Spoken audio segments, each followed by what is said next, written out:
Hey guys, welcome back to Double D's RCs. It's been a little while, summertime.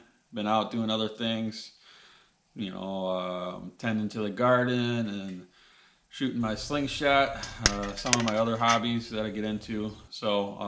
But today we're here, we're back. I was driving around the Slash two-wheel drive with my son, and we encountered a slight little problem. Let me show you what it is.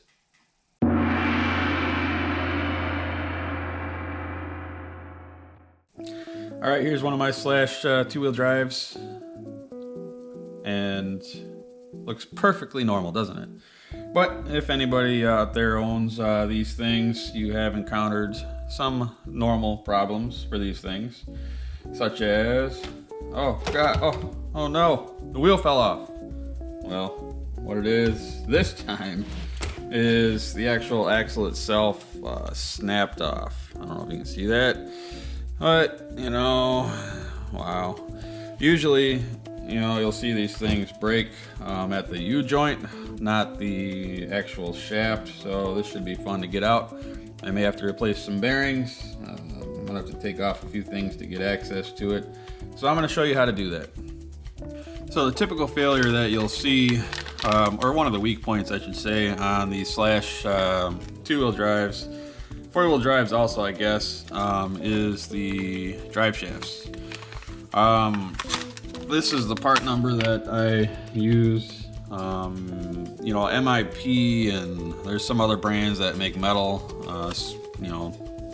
CV joints, and there's better stuff if you like metal upgrades, but I'm sticking with stock, and that's fine. They last a while, This particular one is the heavy duty version, so they're a little bit thicker. The sidewalls are a little thicker, U-joints are a little thicker, these pieces here a little thicker, everything is just heavy duty. But I used to see them break a lot, right here at this joint or at this joint. Either the pin will break through this edge, or something, but typically that's the failure I used to see on the standard duty ones. The heavy duty ones seem to be lasting longer. Now keep in mind I run on dirt that's pretty loose. I don't run on pavement, and I don't really beat the living hell out of my trucks. I don't go easy on them. I definitely go full throttle damn near all the time. We jump all the time. I flip all the time. But, some of you guys are super rough on your trucks. And if you are that type of guy, you may want to get a metal axle or something. I don't know. But if you're just the average basher who likes to just beat the hell out of your trucks enough, and you don't crash into curbs and things out on the street, then these axles or these drive shafts will work perfectly fine. So since this one snapped off at the actual shaft, I'm going to start by trying to take this nut off and seeing if it just comes apart, which it probably should. Okay, yep, so that came out, and that's fine. Now I'm just gonna try and get this thing out here. I'm gonna try and just probably tap it, or grab some pliers or something and squeeze it. This junk anyway. All I'm trying to save is this pin and this hub or hex nut. Okay, we got that apart. I'm gonna save the pin, obviously the nut that holds everything on, and then the hub spacer, wheel spacer. I can't remember what this thing's called, but anyway, you get the idea. So these three pieces I'm gonna reuse.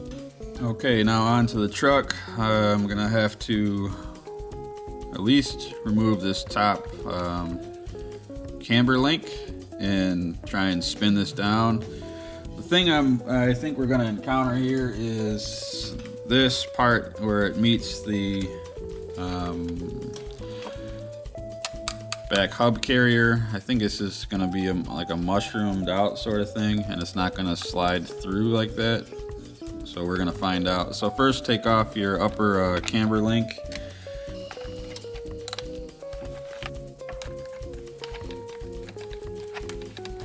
Okay, now that we have this screw out and the nut off, just gonna push that up to the side and see. Yeah, this thing might be a pain in the ass here. Alright, so I'm gonna take out this lower pin now, this guy down here, and then I'm gonna remove the whole bearing carrier. So in this particular slash, I took the standard screws out of the axle carrier here, and I put these pins in there because I was sick of constantly having these things loosen up. So they sell kits. I can't remember which brand I used, but instead of your screw, you have a pin, and then this whole thing, you don't have to constantly dick around with screwing it in. The pin just holds it in place. So yeah, there it goes. It's definitely mushroomed a little bit. I think I'm just gonna have to try and work it out or pound it out or something. See if we can pry it a little bit. It's not as bad as some. I had one on my 4-wheel drive that was a complete and total mess, and that sucked, man. This one is actually not that bad. There, it came out. So, good time to check the bearings, which I think I just replaced these. Alright, so now you could just replace the end that is broken, which maybe I'll just do that, I don't know. Yeah, that's what I'm gonna do. So then you can save the other part, and you can even save this part here, because this is all good still. The only part that's failed is this end, and they sell that separately, I do believe. So we'll throw this back in the junk drawer and put this thing back together. Alright, I went ahead and just put new bearings in there since it's already out, and then we'll see. I don't think I have any spacers on this one. I'm not sure if it's supposed to have them or not. So yeah, alright. So let's put this thing back together. So you just reassemble essentially. Since I have the pins, I'm gonna go ahead and just insert the axle or bearing carrier, whatever you want to call it. God damn it. Into the rear.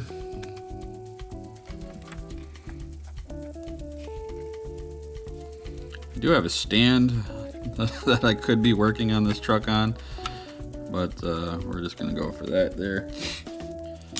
I have this little C-clip on this particular style setup.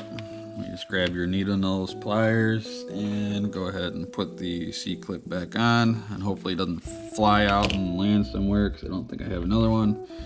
Okay, I did have a spacer on there. When this first happened, I was out back in the track, and I threw it up on the picnic table, and I remembered that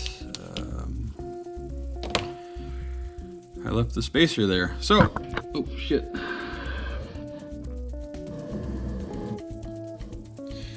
So, we're gonna put it back together now. So, spacer, you got a pin that goes in here. Got your wheel nut. Don't forget to reattach this. So this is one screw up top here. And one thing I like about these trucks is they are super easy to work on, and like, kind of enjoyable a little bit. At least I find it enjoyable. So we're gonna put this back on here. We're gonna put the wheel nut, or the wheel hub, whatever the hell you want to call it, back on. This little plastic thing. This one's seen better days. It's probably about time to replace that. It's still holding pressure though. Put your wheel back on. And your nut. And we are back to good again. Hey, thanks for watching, guys. If you like working on Traxxas and other trucks and cars and driving and stuff, please like and subscribe. Please come back and watch some of our other videos or some of the older ones, and hopefully we'll be making some more soon. So go out there and enjoy your vehicles, your trucks, bring the family with, and thank you.